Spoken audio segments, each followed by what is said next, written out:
Members of Parliament on Tuesday picked 12 people to serve as non-executive directors of the SABC board. Now, the process was conducted by a Communications Portfolio Committee with interest groups observing and reporting from Parliament. The names will be forwarded to President Jacob Zuma for his final approval. From our Pretoria Studios, we are now joined by Duduetsang Makuse, the national coordinator of the Save Our SABC Coalition and one of the observers of the process. It's so good to have you. Welcome to Morning Live. Good morning. All right, so you were there for the 3 days of the interviews. What was the criteria?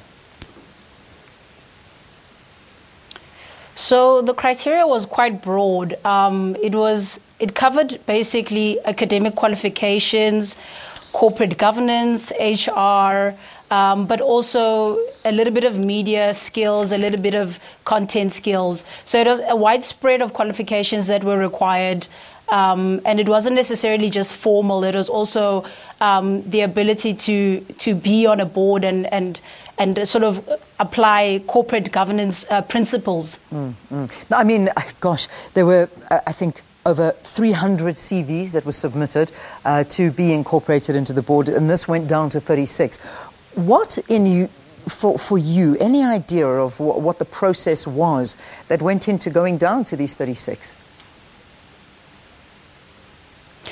So the nominations ended end of June, and unfortunately after that, Parliament went into recess. And the task of then whittling down the 363 applications to 36 was left for the second week of August, at which point the vetting and CV, sort of scanning the CVs, happened in a parallel process as the party political process of choosing the 36. So you had a conflated situation where the parties are choosing the shortlisting. They're going through the shortlist.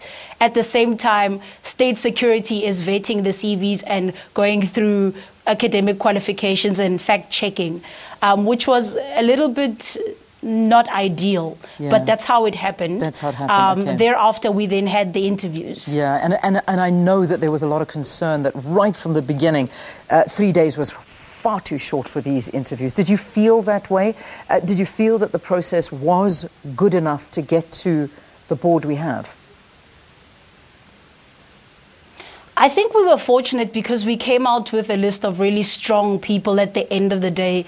But the process itself was definitely quite rushed. Yeah. I mean, we were in there from 9 in the morning and leaving after 9 p.m., on one occasion after 10 p.m., because after the interviews, the members would have to deliberate briefly about the proceedings for the next day. So you can imagine, after you've seen over 12 candidates in a day, you can't remember the first 3 that you saw that morning. So it wasn't exactly the ideal way to do it. But nonetheless, we did come out with a good list, I think. Yeah. So we've now got the 12 non-executive members to the board that have been appointed. And the 2 names that jump out at me, and those were the ones that were, there were question marks about it. Krish Naidu and Phoebe Potgieter-Gqubule. Were you concerned about those 2 names, or were you happy to see them going forward? I think because they formed part of the interim board and they've sort of been part of the team that has set a good track record to date, whatever concerns that we sort of had were quelled by that. But I suppose the average South African or anybody else could understand the opposition's, discomfort at having them on there, considering that they do have political ambitions, or rather strong political ties. Which could sort of be a point of political interference later. Yeah. Let's talk about the inclusion, and we've got the photos on the screen there. Matatu Tsedu, who's been the deputy of the interim board, and John Madison. Nice to see journalists being incorporated into that, because that's one thing that's been lacking in previous boards. What do you make of this? I mean, firstly, I suppose the question I should have opened the conversation with, are you happy with this new board? Do you think the mixture is what's going to move this public broadcaster forward?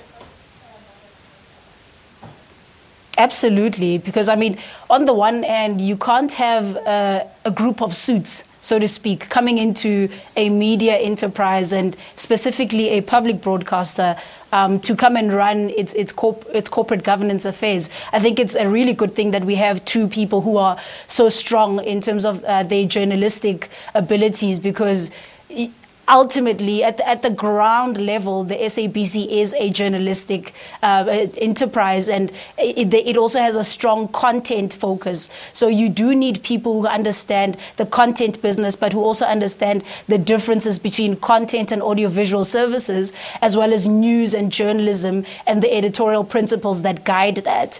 And that in itself will then affect the strategic decisions that the board will make on behalf of media workers and journalists inside the corporation.